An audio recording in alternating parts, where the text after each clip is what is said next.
worked on? Yeah. Started filmmaking, honestly, like in 2012.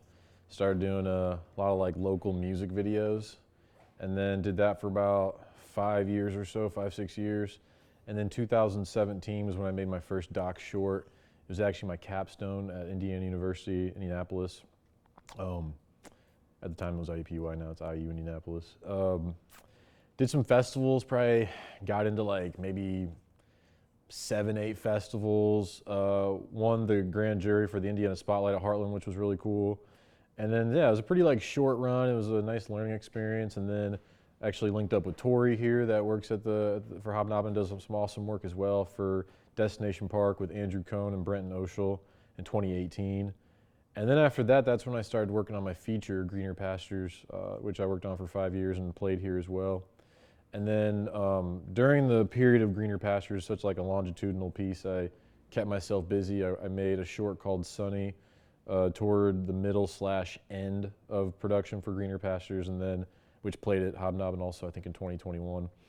And then at the end of Greener Pastures, I worked on Safe Place, which also played this year at Hobnobben.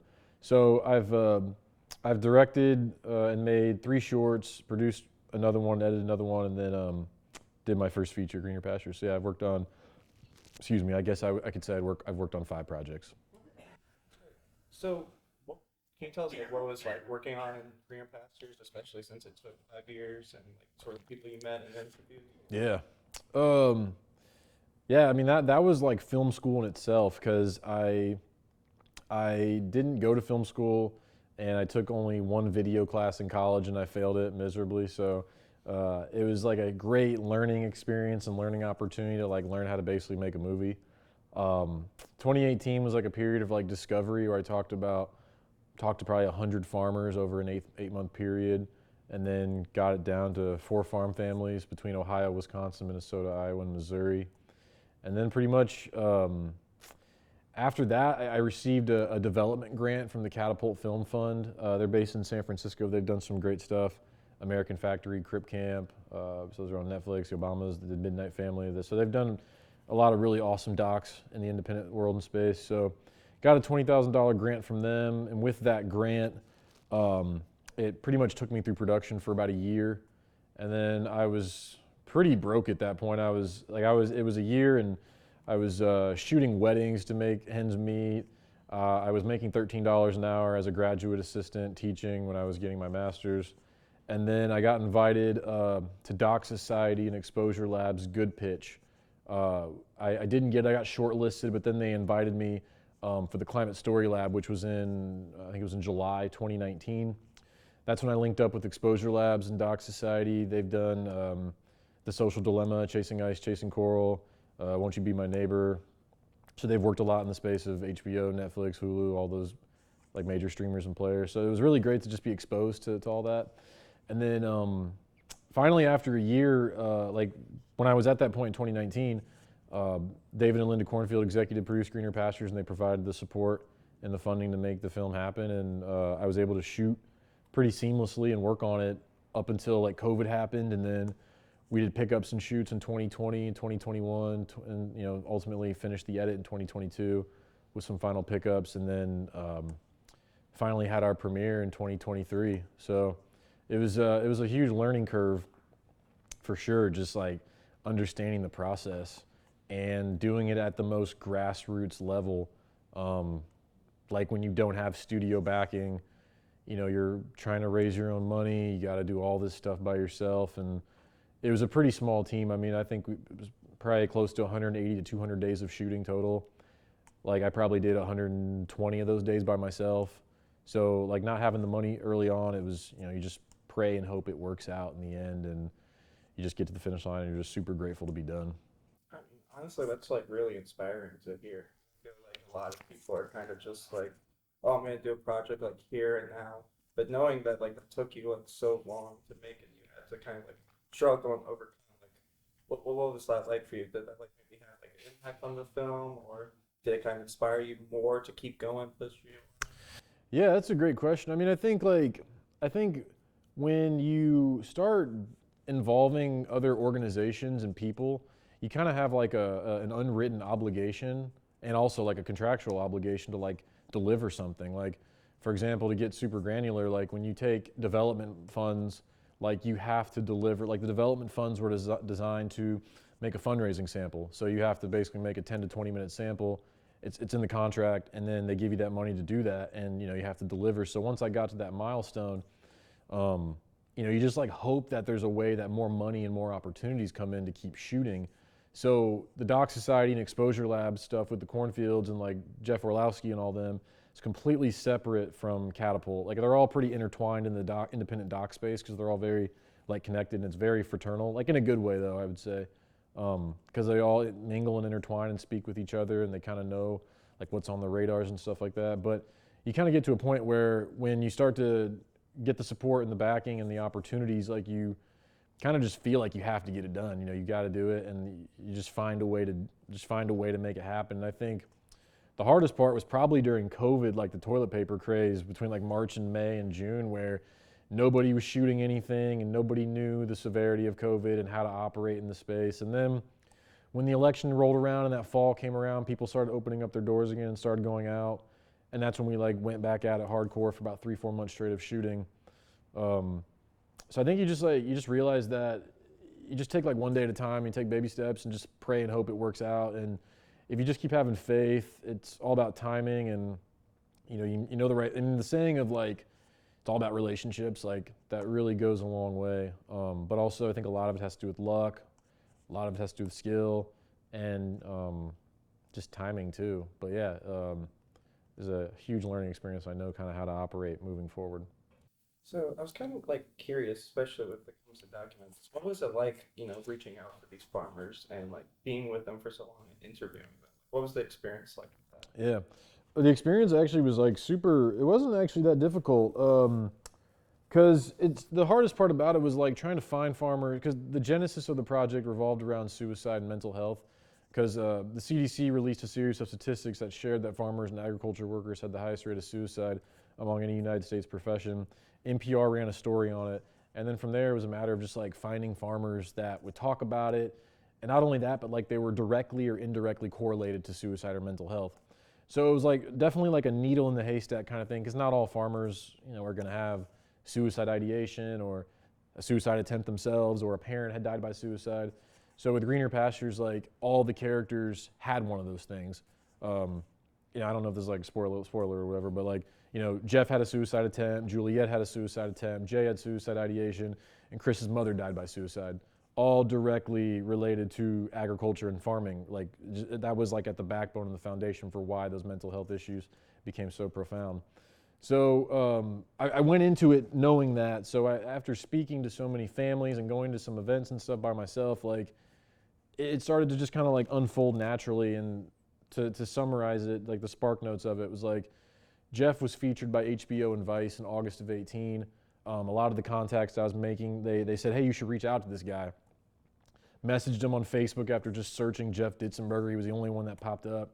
Shot him a message, and didn't think he was going to hit me back, but he responded like 30 minutes later and was like, yeah, I'm all ears. And then went out and shot with him in October. And then during that period, I was still having conversations with like all these other farmers and stuff. Chris was the next farmer in line that I spoke to, and someone told me about his mother, but he had never really publicly talked about it at all. So he agreed for us to come out and shoot. Did that in November while I was in the hotel room in Iowa filming with him that evening. He sent me an article about Jay. Didn't know who Jay was, but just sent me an article about him. I read the story about Jay. I searched his name on Facebook and hit him up. Same way I hit up Jeff, and he agreed. And then come December, at that point, I almost had gotten to the end of Discovery. I got added to a Dairy Farmers for Facebook group. As you can see, the trend is all about Facebook. That's like how they communicate really well. So I got added to a Dairy Farmers for Facebook group. There was probably 10,000 farmers in the world just added in this group worldwide.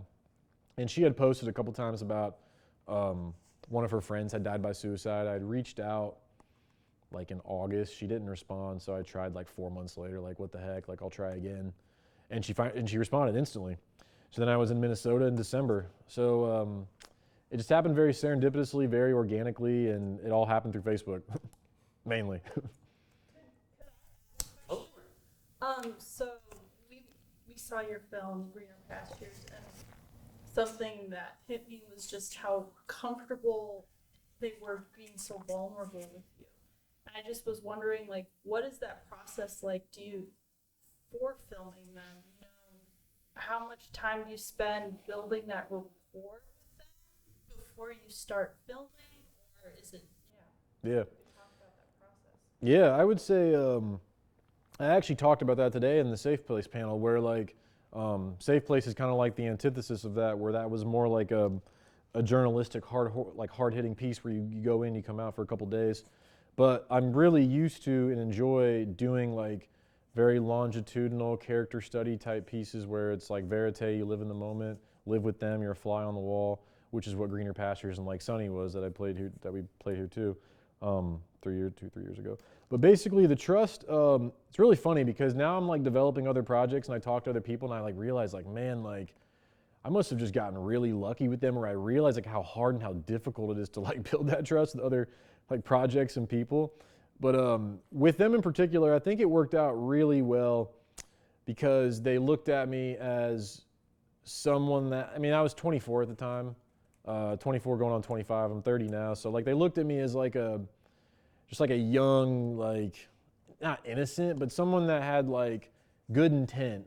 And they didn't look at me like an industry plant because I don't live in LA. I live in Indianapolis. So like I'm not from LA, I'm not from New York. Like I wasn't gonna parachute in. I wanted to be with them for the long haul and really embed myself. And I think the consistency and the communication and the conversations and being able to share intimate details, and I even like told them personal things about my life too. And I remember like, Chris and Christy, it was really funny. Like, I remember like not stoic, but they were very protective in the beginning. And then now I'm 4 or 5 years later, they're always asking when we're coming back out to hang out and have farm fresh breakfast with them and stuff. So like it's, those relationships those are like everlasting relationships and they're beautiful and you cherish them because you like work so hard for them. But yeah, I would say I definitely had a little bit of luck, and just wanted to prove and show them like, there's no intent outside of just telling the truth. So when it comes to like making documentaries, do you feel that maybe as like a filmmaker, director, producer, that it's important to sort of allow yourself to kind of get emotionally like not involved, but like have that feeling? Would you say that's sort of Yeah. important? Yeah, I would say empathy goes an extremely long way. I think that's like the um, almost like the fine line between whether or not you get the access that you need. Like I think you have to give quite a bit to get some in return, which is kind of answering your question. Um, like if I just like went in there and didn't really talk to them about my own problems, or I didn't really open up or say things, like it just they would look at me as almost like this like I don't want to say like robot, but like not having feelings, not being a person. And so, um, I don't know. I just try to be like as personable as possible and just treat people well, treat people respectfully, and like honestly, just like become friends with them. Like just I don't know if I'm allowed to like use language, but you just like shoot the shit with them basically, and just hang out with them. So, and I still talk to them pretty regularly on Facebook. I try to invite them to as many screenings as possible, and um, yeah, I mean, it's definitely like a mental undertaking for the filmmaker too. And talked about that in the Safe Place screening where, I'm in therapy now, and it's been great to kind of take a step back, take a break, and understand, how to dichotomize these feelings and sometimes these relationships when they become overbearing. I think that's great, honestly. So I kind of wanted to ask you, like, what is it like for you? Like, what's the experience being like a filmmaker in Indiana, where most people, when they think of films, they think of LA or New York. So what is like your experience, like pros and cons? Yeah, I would say I'll end on the pros. The cons are I'd say the cons are there's not much. It's not. I'd say the closest thing is Chicago with Cartemquin, which they did Hoop Dreams, Minding the Gap, Steve James. I mean, they've done some fantastic docs. So I'd say Chicago's the closest market. So there's really not much of a space in Indiana to do this kind of stuff. I mean, I think for me, and what I could tell anybody is like, you have an iPhone, like go find a great story and just go make it. Um, I got lucky too because I had a mentor along the way that I met in 2000, probably 14, 15. His name's Andrew Cohn. So I think having a mentor and having a relationship helps too. But Indiana, I mean, the cost of living's great. It's so cheap to live here. The opportunities are great because you can find your niche, which I feel like, at least for me, I've found my niche, which is like revolves around like the Rust Belt and this Midwest hospitality and mentality of like, I don't know, just like these soulful stories of grit and determination. And I think those, sorry, that's funny. That's like some New York driving right there. Yeah, no, I just think like, this is a great place to like have a blank canvas and do whatever you want because it doesn't feel as competitive. And I think that competition can be demoralizing when you're in a New York or in LA because there are thousands of people just like me in those spaces. And I think being in Indiana, I've been able to find myself. So I think those are the pros, that the possibilities are endless. I think the cons are just finding the resources, finding the relationship that can take you there because, you know, it does cost money to make a movie. And for me, I did 3 shorts before I did my first feature. And shorts are a great way to build your resume, build your website, build your portfolio. And yeah, I'd say I definitely love it here and I'd love to be able to, you know, work on as many projects as I possibly can in the Midwest. So, like, kind of going off that, being a filmmaker in Indiana, and especially in Fort Wayne, what do you feel that Hobnobben has kind of given or allowed filmmakers to with, like, the opportunity that we have at this film festival? Yeah. I'm really sad that I didn't submit my first piece to Hobnobben, Little Warriors, in 2017, because I didn't know about the festival then, because that was like my first bit of exposure to film in 2017, 2018. But I submitted Sunny here, and I would have came, but it was during COVID, so I think it was 100% virtual. And then as soon as I had Sunny here, I knew I was going to submit Safe Place and Greener Pastures here. And I mentioned this in the Safe Place discussion where like film festivals are the lifeblood of independent filmmakers. I think it doesn't really matter. As you know, I was having conversations with my partner Farrah about this, where like, you know, obviously like you want to go into a theater, and it's like, okay, I see 2 people there, or I see 3 people, I see 10 people, I see 200 people. It's like, you know, for me, I think it doesn't really matter about really so much the quantity. It's really about quality. Like I'll go into a screening. That's got like 10, 15 people, but the Q&A lasts like 45 minutes. So I think that goes a really long way, and those kind of experiences at festivals like this make it so rewarding and like so compelling and motivating to want to keep making pictures because it just provides a platform, you know? And especially if you don't have distribution for projects. Like if you don't have a deal or you don't have a way to get your projects out, like helps you get to an audience. And I don't know, I mean, the visibility online goes such a long way because you get hundreds of thousands of views or whatever, and you get thousands of comments, but like it just doesn't feel the same as those person-to-person, people-to-people interactions that you get at these festivals. I think Hobnobben's positioned itself really well in a great city like Fort Wayne. It's got great size. You guys are programming some wonderful films, and I think you know, this is my first experience being here, and it's been really, really great. And I would love to, you know, just keep submitting here, and any Fort Wayne residents should always submit here and work on projects here because it seems like a pretty interesting town. That's great. So just the second last questions. Is there anything that, you know, I didn't ask you, or something that you would want to talk about and share? I tried to answer every question as detailed as possible, which they're probably pretty long answers, but I feel like the only thing, I mean, just an emphasis on really utilizing what you have at your disposal, not really always wishing or wanting or demanding more, like realizing what you have and making the best with what you have. I mean, from 2012 to 2017, when I was doing all these music videos and stuff, I started on a Canon T2i to a T3i to a 60D to a 6D. Then I got into Sony A7S, A7S II, FS5 II, and now I'm on the FX6. So like I started really with the T2i. I mean, it's basically like it's like a toy, and it was a 50 millimeter 1.8 lens from Amazon. So I spent like maybe $400 on Amazon, and you know, also it's good to note if you're a young filmmaker, know that you have to spend money and invest in your craft. So like, tried to spend the least amount of money as possible. I spent like $500 on that first kit.